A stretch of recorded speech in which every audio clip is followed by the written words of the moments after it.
Welcome along, fellow Dark Magician enthusiasts, to another video. As of the time of this recording, it is still currently the KC Cup. There's 12 hours left to go, or 13 hours left to go. I'm recording this because I'm about to go to sleep, I'm tired, and I've been grinding non-stop for several days on end, trying out a new build of Dark Magician that was suggested to me by Luca Rio. I will put their name in their comment up on the screen. Thank you very much for your suggestions. One I went with was Dogmatica, which with Battle Chronicle, it works.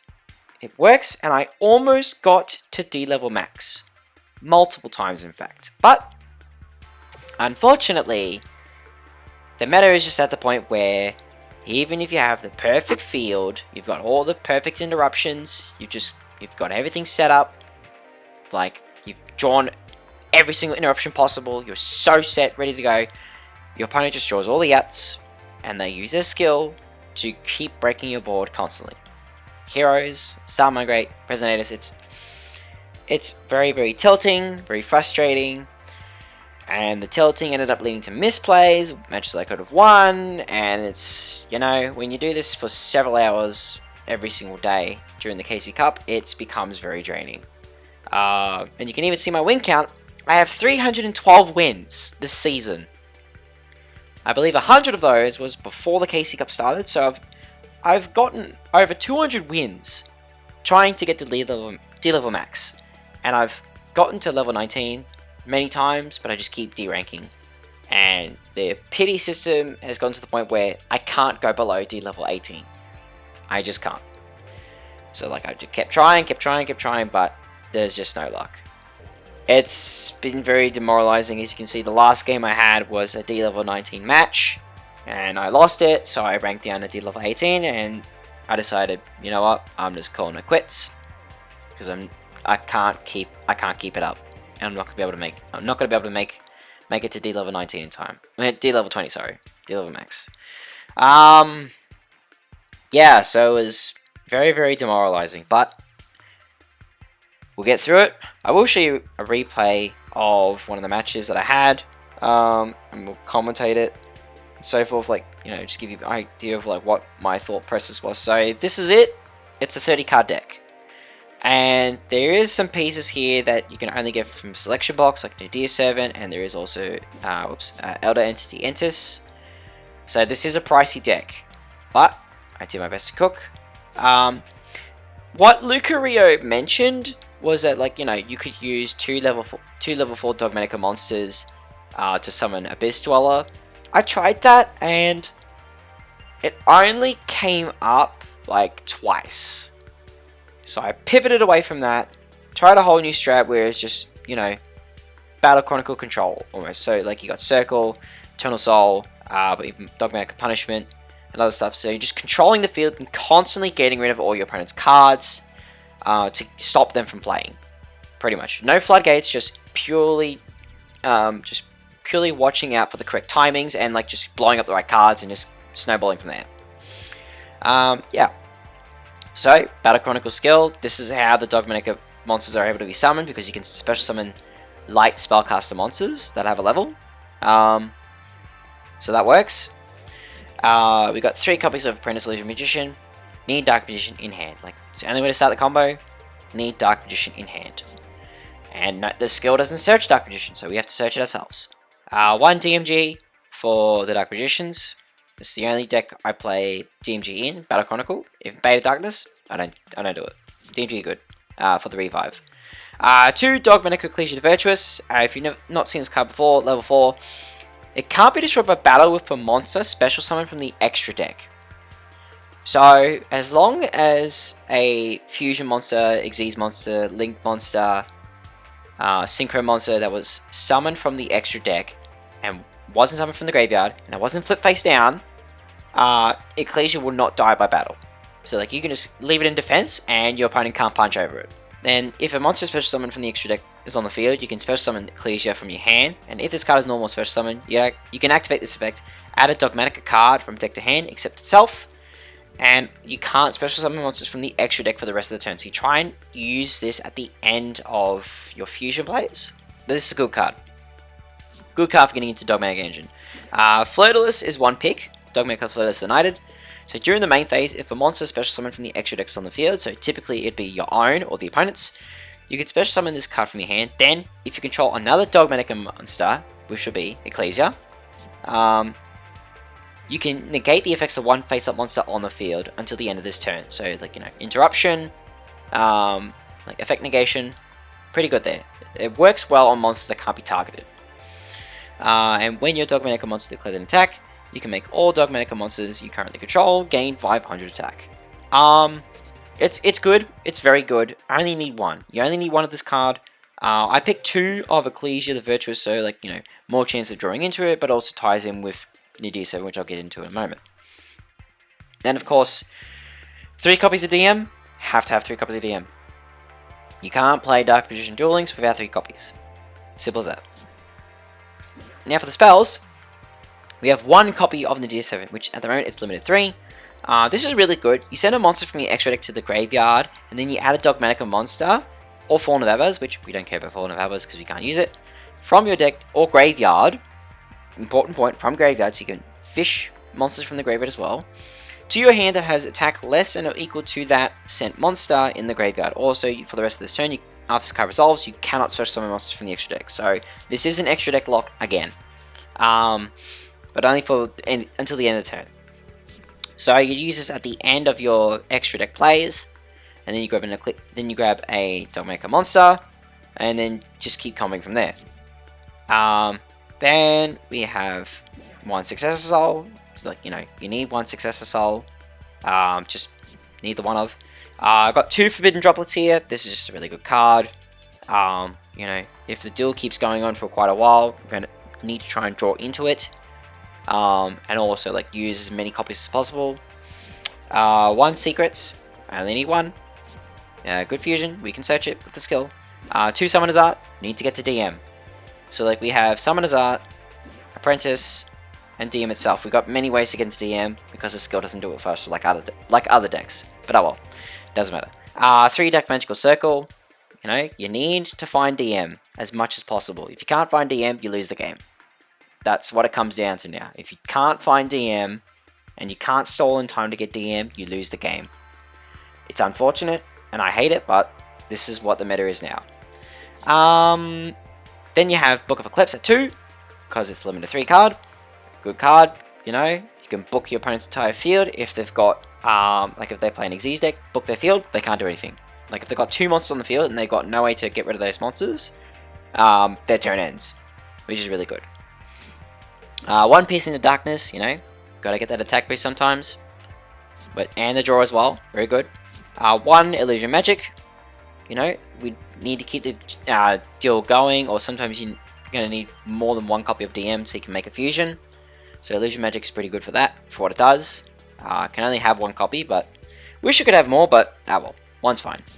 Dark Magic Attack, gotta blow up the opponent's spells and traps, because we don't have a way to deal with so many interruptions. We have to just get rid of them. I wouldn't play more than 1, 1's enough. Then we have 2 Magical Ice Fusion. I was kind of thinking of playing at 3, but I made it to D level 19, almost ranked up to max with 2, so I thought, you know what, I'll stick to 2. 2's alright. 2's good. I don't know why this is coming up. There we go. Okay. Then Dogmatic Punishment. This is the trap card you search with Ecclesia this is the card you search with Ecclesia most of the time. So you target a face-up monster your opponent controls. You send a monster with an equal or higher attack from your extra deck to the graveyard, and if you do, destroy that monster. This is the one part that you have to watch out for. Until the end of your next turn, after this card resolves, you cannot special summon monsters from the extra deck. So you got to be careful when you use this. If you use this during your turn, you have to wait not only the current turn you used it, you have to also wait during the opponent's turn. Then you have to wait until the end of your next turn again. So that's 3 turns you're locked out, or like 2.5. And then if you use it during your opponent's turn, you're pretty much locked out for 2 turns. So during your opponent's turn and then during your turn. So this is quite the restrictive card, but it's very good, especially when you can send the correct targets, the correct attack amounts. You get really good value out of this. This is a really good card. But yeah, that's that. And then 2 Eternal Soul. 2. Wasn't gonna play 3, just play 2. 2's enough. Yeah, that's about it for the main deck. Nothing else to really say about that, guys. But we'll keep going. 1 Blue Eyes Ultimate Dragon. Oh, so extra deck now. 1 Blue Eyes Ultimate Dragon. You know, need it, mandatory. 1 Titanic Land. The Titanic Lad. Sorry, the Ash Dragon. So you never summon this. You send it to the graveyard with Nadir Servant or Dogmaker Punishment. Ideally, you want to send this with Nadir Servant, because what you do, you send this with Nadir Servant, grab Ecclesia, you special summon Ecclesia. So you activate Nadir Servant, send Titanic Lad, then you grab Ecclesia. Ecclesia summons out, and then you grab Dogmaker Punishment, and then during the end phase, the important part, during the end phase, if this card is in the graveyard because it was sent to this turn, you can add to your hand or special summon 1 Dogmatica monster or Fallen of Avars from your deck. We don't care about Fallen of Avars, it's just Dogmatica. So you can grab Flirtless, add it to your hand, you've got an extra interruption there. Or if you already have Flirtless in your hand, then you can just summon out another Ecclesia for, you know, just extra walls. Like, stop the opponent's extra deck monsters. You know, gotta stop them from beating into you. Then we have 2 copies of the Dark Magicians. I tried to build where, you know, trying to get out 2 copies of the Dark Magicians and just capitalize on the draw power. There are times it worked out well, times it didn't. It was worth the experiment. Yeah, I think the experiment was alright, but look, Dark Magician just currently isn't at this power level where, like, we can just, you know, put up these 2 and then hope for the best. But the deck's not strong enough for that, unfortunately. Then we have Quintet Magician. I ran Quintet. You can make this so easy with this version of the deck. Like, you put in the Dogmatica monsters, so if you have 1 Apprentice, 1 DMG, 1 Ecclesia, 1 Flirtus, 1 DM, that is Quintet already there. If you make the Dark Magicians, that's another Quintet. Oh, that's another name for Quintet. If you send Skull Knight to your graveyard, which I have this in my extra deck, that's another name for Quintet. If you make the Great Double Caster, that's another name for Quintet. Really, really good card. Like, Quintet's just really good. Nuke the opponent's entire field. Really good. Elder Entity Entis. Never summon this, but it's a very good card to send to the graveyard, because if this card is sent to the graveyard, you can target 1 card on the field, any card. Doesn't have to be just your opponent's, can be yours as well. Destroy it. So you target and destroy. So imagine using Punishment, targeting a monster, sending Entis, destroying that monster, then you use Entis to target any other card and blow it up. So you can not only destroy an opponent's monster, but you can also destroy one of their spells and traps. Like, really, really good interruption. Like, this pairs so well. So well. It's a very, very good card. I have 3 copies because I figured, you know, I'm going to need this. And I'll actually show you an upcoming build of Bam targets that I've got. Then we have the Great Double Caster. Only Battle Chronicle. You know, this is your finisher move. You know, beating into your opponent with direct attack, 4500. Because you'd use Blue Eyes Ultimate Dragon and DM as fusion material with Magicalized Fusion. Yeah, good card. And then Imduck the World Chalice Dragon. This is the only Link monster you play, mainly for the Successor Soul play, or you Link summon Imduck and then you can get Ecclesia out onto the field. That way. Works out well. So that is the deck. Now I will get to the replays, and I'll have to turn off the character voice lines just so they're not slowing down the replay. But I'll show you, like, this was against Digimon. I didn't get the ideal turn setup that I wanted ready to go. This was a rank up match, I think, to level 19? Or maybe 18, I can't exactly remember. But, right, let's turn the voice off. Okay, so I've summoned DM. Okay, alright, and then I activate. Okay, let's pause right here. Okay. Sorry, like the thing just decides to carry on. I forgot to pause, sorry. Okay, so I had DM, Apprentice, Dark Magic Attack, and Circle in hand. And then we add Secrets with the skill. We'll have a look at in a second. This is a dead card. This does nothing, unfortunately, which sucks. But we'll still make something out of it. So, we send Skull Knight to the graveyard. Then we activate Secrets, Fusion Summon the Dark Magicians. And then we activate Circle, look at the top 3, and stack it. We grabbed Eternal Soul. That was a good pick. Good pick from Dark Magical Circle. Then we use the Dark Magician's effect to draw into Dogmatic Ecclesia. Now Dogmatic Ecclesia activates its effect, summon itself out, adds Dogmatic Punishment. Now we have, so we'll pause right here. We have a draw, so as soon as we activate a spell or trap, or the opponent does, we get a free card. Eternal Soul will be used to summon DM and banish the opponent, one of the opponent's cards. Dogmatic Punishment will be used to target one of the opponent's monsters, and the aim is to send Entis. That way we can get 2 pops. So, you watch in action, they summon Star Seraph Scepter, grab Sage, does nothing really. They use their skill, you know, because they're allowed to do this, set 2 monsters on the field. They set Sage, they set Scout as well. I thought those were odd choices. I didn't know what they were up to, but what we know, we don't know what other cards they got in their hand, but we do know they summon Scepter, they have Sage and Scout. So like we're keeping an eye as well on what they've got in hand. This is where I use Punishment targeting Scepter, because if they exceed someone with Scepter, they will start popping cards, and that's not good. We don't want them to exceed someone with Scepter in any way, shape or form. So we pop Scepter, and then we use Entis to pop the face down Sage, because otherwise they can use their skill, grab a spell card for free with the skill, and then they can use Sage's effect to summon a monster from the hand. We don't want that at all. And Scout does nothing on the field. So we use Entis to target Sage. The Dark Magicians draws a card. We drew into a circle, which does nothing. They use their skill, Burying Battlemoth. They send the Scout from the field, put another Scepter on the field. Annoying. And so we just wait for them to see what they do. He flips Summon Scepter. Then he uses Monster Reborn to bring back the other Star Seraph Scepter. Now, this is not once per turn. This Star Seraph Scepter's effect is not once per turn. So, he uses Scepter's effect to add a card, and then he changed Star Seraph Sovereignty from the hand. Now, Star Seraph Sovereignty can't be used as Xyz material for an Xyz summon unless the Xyz summon uses 3 or more monsters as materials. So this locks him out of the extra deck if this stays on the field. And there's like and he hasn't got 3 monsters.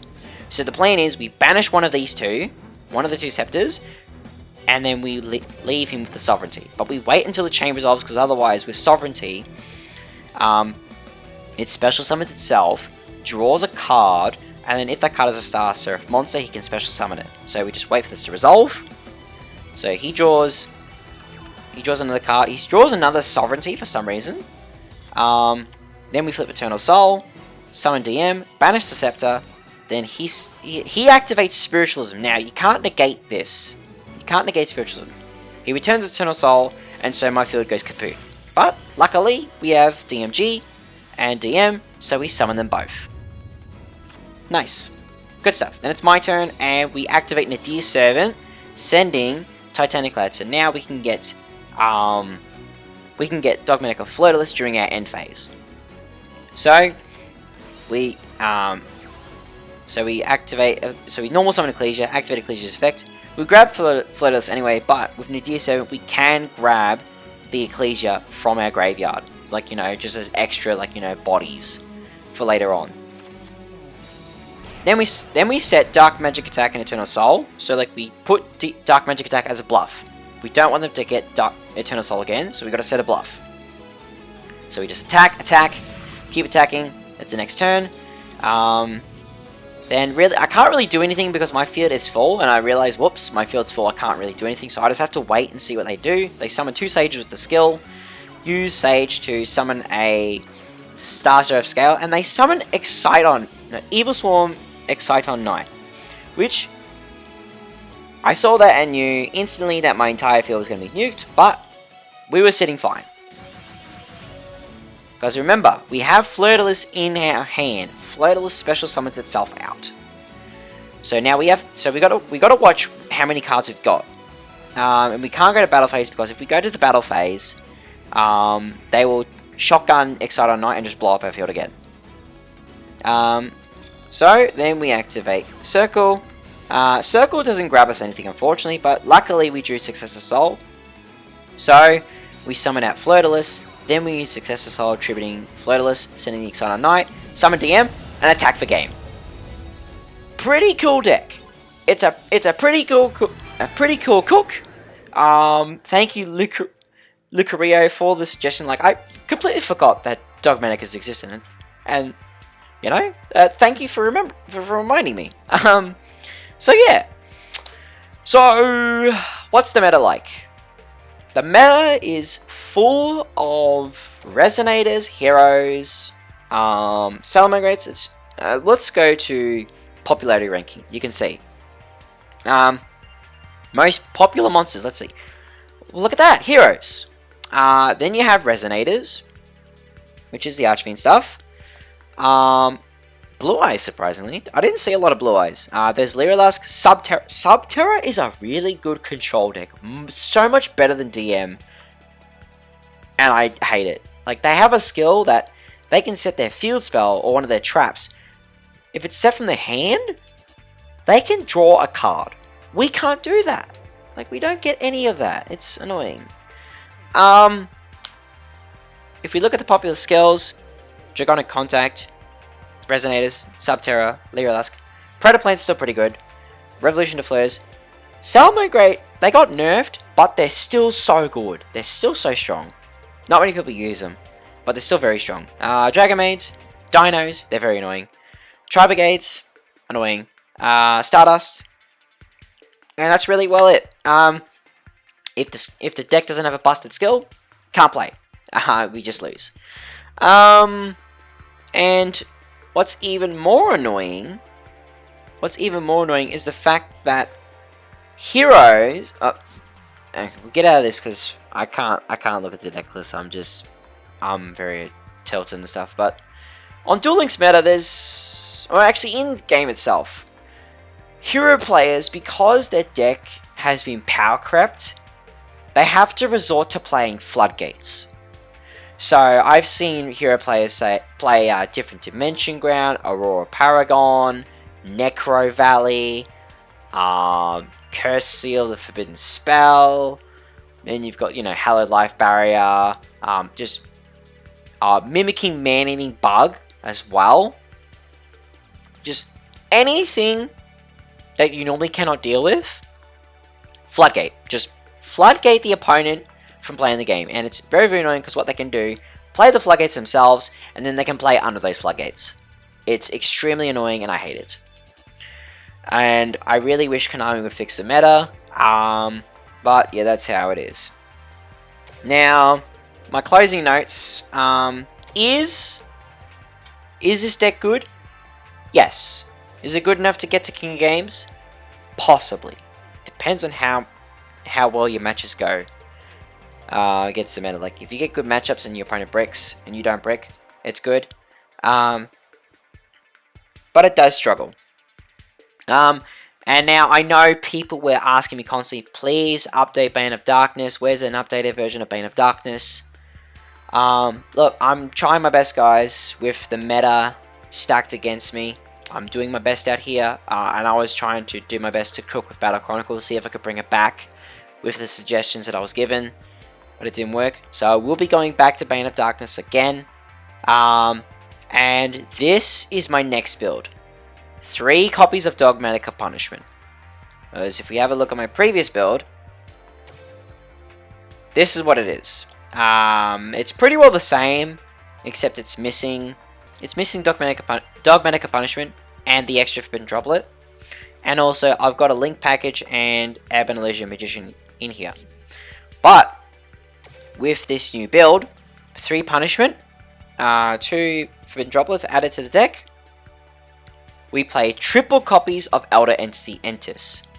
The reason being is that with Bane of Darkness, we summon 1 monster and then we keep the duel under our control as much as possible until we can swing for game. That's how the deck works. You know, so you spit out Paladin, Dark Cavalry, or even the Dark Magicians, or Buster Blade the Dragon Destroyer Swordsman. Then you got Circle, Eternal Soul ready to go. So it's just control deck. Punishment on top, it helps for added interruption. Because really, if we're only summoning one monster and we're not really summoning, not really summoning anything else, then that's how we do it. And yeah, that's pretty well it. Just this is the next idea. I'm gonna see how well this does. I have a feeling this is gonna do pretty well, and this is probably gonna be how I play the deck going forward, because like this is what we need in order to survive. If you can get your hands on Elder Entity Entis, grab as many as you can, because when it's paired with Dogmatic Punishment, it becomes very strong. The only thing is, you have to pick monsters that have 2,500 attack or less. Can't pick anything higher. You pick anything higher, and your only options to send would be Dark Paladin, the Buster Blader monster, or Dark Cavalry, or Dark Visions. Anything above 2,900 attack, you can't use. Like, you can't target. So, that's it. Yeah, that is all I've got for you guys. I appreciate the patience. Look, I'm sorry, I haven't really been sharing anything. I've just been working hard with the KC Cup, but just unfortunately wasn't meant to be. But I'll be going back to Bane of Darkness after I get some Go Rush done, because I still have to get Rush in, and I have a new version of Rush DM, and I have a feeling Rush is going to take like a day or so. It's not going to take very long. It's going to be pretty breezy. So we'll get that out of the way, and then I'm going to focus hard on getting Bane of Darkness back to its former glory, back to King of Games. This is what I want to do. I want to get DM into its glory, and hopefully Konami notice us, give us more cards, and buff our skills. But with that being said, thank you very much for watching, and I'll see you all next time.